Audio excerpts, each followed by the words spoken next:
राजधानी दिल्ली के हालात बेहद खराब है। हवा जहरीली हो चुकी है, सांस लेने लायक नहीं है। The smog choking New Delhi has been linked to the burning of crop stubble. It is the time of year when farmers are carrying out the practice as they prepare for the next round of sowing. The quality of air in Delhi, according to a survey of 1650 world cities, is worse than any major city in the world. Scientists say that breathing Delhi's air for a day is similar to smoking 50 cigarettes. Every year as the winter begins in India, we see images like this. This toxic stew filling the air comes from a combination of vehicular and industrial emissions and smoke from the seasonal burning of rice paddy stubble on farms in the neighboring states. While these conditions happen every year, there is always a spike in the pollution levels in Delhi around a specific time of the year. This is the time when farmers in the states of Haryana and Punjab harvest their crop and burn the residue to prepare the field for the next crop cycle. The reason why the farmer has to resort to burning this crop in the first place is the short time period between the two major crop seasons of India, Kharif and Rabi. The time between the harvest of one crop and sowing of another crop is fairly limited. The issue of stubble burning is not new.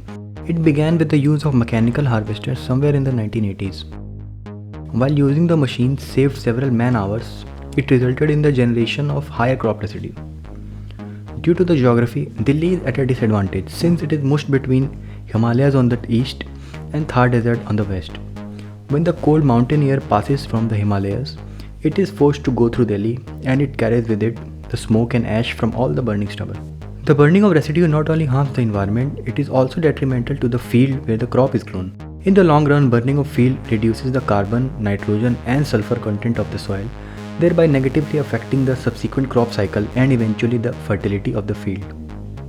To compensate for this loss of nutrients, farmers resort to excessive use of chemical-based pesticides, which again is harmful to the crops as well as the end consumers. The reason why there hasn't been a single cohesive initiative to find solutions to this problem is lack of political will. All the concerned states have had a different political party ruling it at different points of time. And also, according to the 7th schedule of the constitution, agriculture is a state subject, which means the central government cannot make a common rule regarding the issue.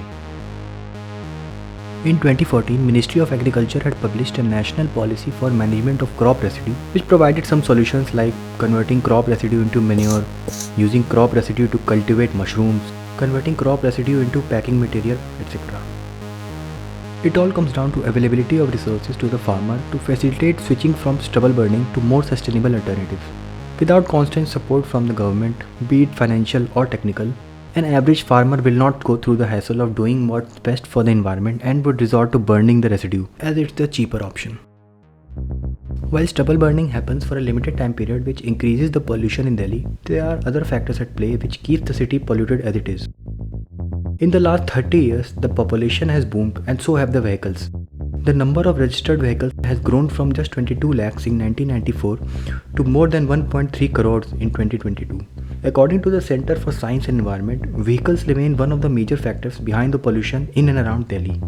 Including also the vehicles that enter Delhi from neighboring states, the exhaust fumes released from these vehicles only add to the already deteriorated air of the capital. In the past few years, whenever the air quality has dropped to dangerous levels, mostly in the month of October and November, the government of Delhi had to resort to temporary measures like odd even rules and red light on, gaadi off to curb the rising levels of pollution.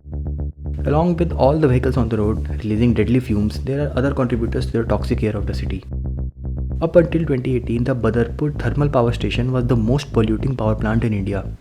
While it contributed to less than 10% of electricity in Delhi, it was responsible for up to 40% of the pollution from the energy sector. Also, Bhalaswa landfill, which keeps catching on fire every few months, releases deadly fumes which only exacerbates the problem. It is at the very least surprising that a modern city like Delhi does not have a proper place in system to manage its garbage. The government's response has always been temporary and reactionary. Most of the time there is no response at all, but when there is one, it's almost always too late. Until all the stakeholders decide to work together, a uniform strategy to curb or better eradicate the pollution, none of the temporary measures are going to help improve the air quality of the capital.